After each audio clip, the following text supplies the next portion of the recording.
खुलुमबाय बड'सा स्टुडिअ दं आं रिमा बसुमतारी। क'क्राझाराव दुलाराय बर' हारिमु आफादनि खुंगा 30थि गायसनथाइ सान फालिदों।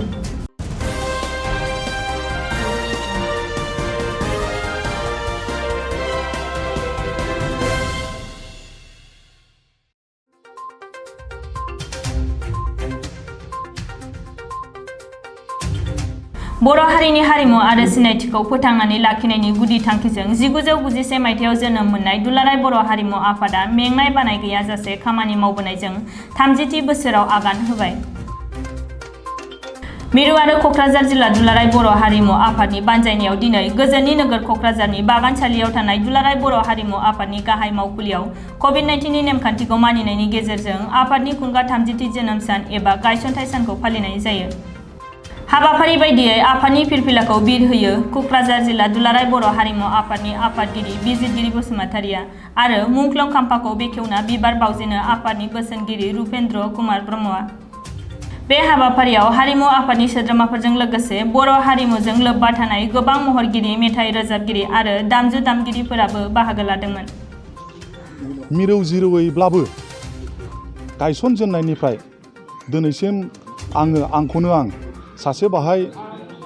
गोरों नंथ्राबाबो बिराद आखा फाखा रोंगौसार नङाबाबो बाहायदि जोंनि बर' जाथियानो आंखौबो मोनसे मावनायनि खाबु होबोबाय थादों आरो बे खाबुखौ आङो मोनगासिनो दङ। बिनि थाखाय आंखौनो आं 1991 मायथाइनि 20 जुलाइनिफ्राय दिनै आङो अर्गानाइजिं सेक्रेटारि, एक्टिं सेक्रेटारि आरो लोगोसे इन्सट्राक्टर बायदि बायदि बिथिङाव थाबोनानै दिनैसिम नैबे 30थि जोनोम सानसिमबो आं दंगासिनो दं। बेखिनियाव सौफैनो हानायनि थाखाय आं गावखौनो गाव सासे राफोद आंबो हारिमु सिबियारि होननानै आं गावखौ बुंनो सानो।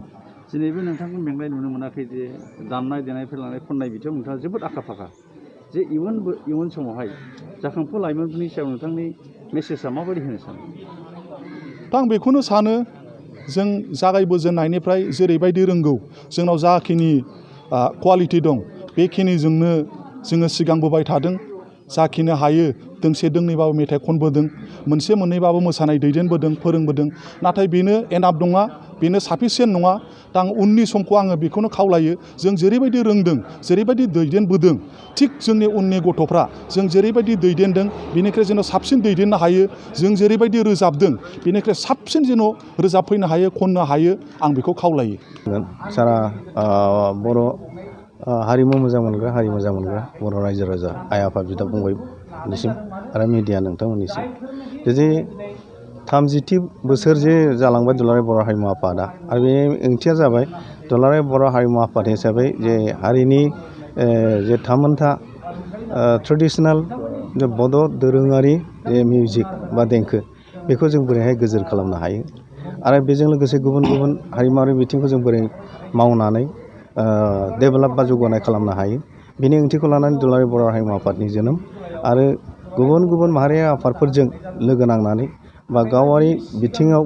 जे हारिमुवारि बिथिं गोलैयो बे बिथिंथिंजाय दुलाराय बर' हारिमु आफादा दिनै मावगासिनो दङ आरो बेनि गेजेरावनो दिनैहाय जोङो मोनसे दोरोङारि हारिमुनि सायाव बा बर' सुबुं मोसानाय बा देंखोनि सायावहाय गोबां खेब जेरैहाय 33 टाइम्स बा 33 खेब मोनसे वार्कशपनि गले गले खालामनायनि गेजेरजों जों मोनसे देरहासार मावफुंनो हादों। बेनो जाबाय बे मोनसे बिजाब देंखोमु बिजाब जायखौ जोङो दानि degree course 3 years degree course बेवहाय फार्स्ट स्टेप हिसाबै थिसननो हाबाय आरो बे स्टेपा दिनैसिम 6 सेमिस्टारसिम मोनसे डिग्री कर्स बे जाबाय first, second, third, fourth semester जोबनानै थांबाय। दा 5th सेमिस्टाराव हाबबाय, 6th सेमिस्टार फैगौ। दा बे अब्लासिम जोङो फरायसा आरो सोलोंसाफोरखौ जेरैबायदि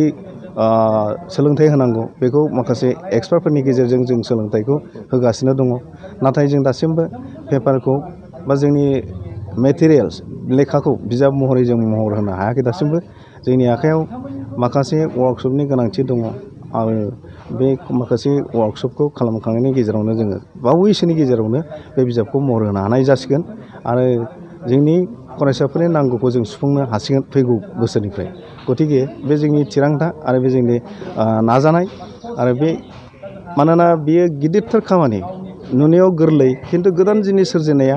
बयनिबो थाखाय माने बिराद गोब्राब जिनिस मानोना जोंनि बर' माहारिनि गेजेराव बे दोरोङारि साइडआवहाय रावबो एक्सपार्ट फैखायाखै बा गोरोंखा गैखाया आरो बिदि होननानै जोङो गुबुन गुबुन हारिनि गुबुन गुबुन देशनिफ्राय जोङो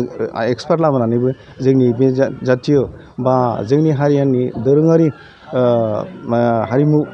बिथिंखौ जोङो फोजाखांनो हाया बा फोजौनो हाया नङाबा बेयो गुबुनसो महर लाजोबगोन ओंखायनो जोंनियानो जोंनि दोरोङारि बिथिंखौ जुदि फोजौखांनो थाखाय जोंनि मानसियानो एक्सपार्ट जानांगोन ओंखायनो जोंनि गेजेराव जायफोरनाखि एक्सपार्ट दं बेखौ नायै नायै गोबां खेब गले गले गावजों गाव गेट टुगेदार जानानै माने वार्कशप सेमिनार बिनि गेजेरजों जों मोनसे दिहुननो हाबाय जायखौ माने फरायसाफ्राबो सोलोंनो जोबोद गोसो आरो बे जोबोद गोनांथार होननानै एक्सप्रेसन मोनबाय आरो दुलाराय बर' माहारियानो बेखौ दिनै गनायथि होदों आरो जायखौ जोङो महर होनायनि उनाव बे निस्सय माने जोंनि कलेजावल' नङा गुबुन गुबुन कलेजावबो जोङो बेखौ माबा खालामनो हागोन प्रभाइड खालामनो हागोन इम्पार्ट खालामनो हागोन दा बे लक्ष्य आरो नोजोरखौ लाखिनानै जों दासिम बे मावनानै दङ जुदिबो दुलाराय बर' हारिमु आफादा गुबुन गुबुन जेरैहाय बैसागु आरो दमासि आमथिसुवा बायदिसिना फुड प्रसेसिं संनाय खावनायनि बे बिथिङावबो जोङो गोसो होनांगौमोनब्लाबो नैबे गिदिरथार खामानिनि थाखाय गले गले गिदिर फिसा वार्कशप खालामनांगौनि थाखाय दुलाराय बर' हारिमु आफादा बेयावनो नांथाबनानै थानायलाय जों माखासे खामानिखौ मावनो हायाखै खिन्थु जोङो बे बिजाब दिहुननाय हाबाफारिखौ बावैसोनि गेजेरावनो जों फोजोबनो हासिगोन होननानै जों एकदम बुंनो हायो आरो गतिके बे जोंनि मोनसे माबा आरो दिनैनि बे गोथार 30थि बोसोर जोनोम सानाव जोङो बेखौनो बुंनो हायो जे दिनैनि बे मोनसे गावजों गाव मोखां नायलायनाय आरो मोनसे गोथार दिनाव माने जोनोम सानखौ फालिनाया जोंनि थाखाय मोनसे थुलुंगाखांथाव आरो गुबुन गुबुन माने आफादनि नुजाफैनाय आरो जोंनि बे कभिड प्रट'कलनि गेजेरावबो माने माखासे मानसिफ्रा मेनटेन खालामनायनि गेजेरजों जोंखौ मदद होनानै खामानि मावनो बा मदद होफैनानै जाफुंसार होदों बेनो जाबाय जोंखौ गोबां थुलुंगा होनाय आरो इयुन जोलैखौ थुलुंगा होनाय जायनि गेजेरजों जों अहरह फैबाय थानाय खामानिफोरखौ फैबाय थानाय जोंनि स्पिरिटजों मावलांनो हागोन होननानै आं आसा थियो दा बेखिनिखौनो आं बुंनानै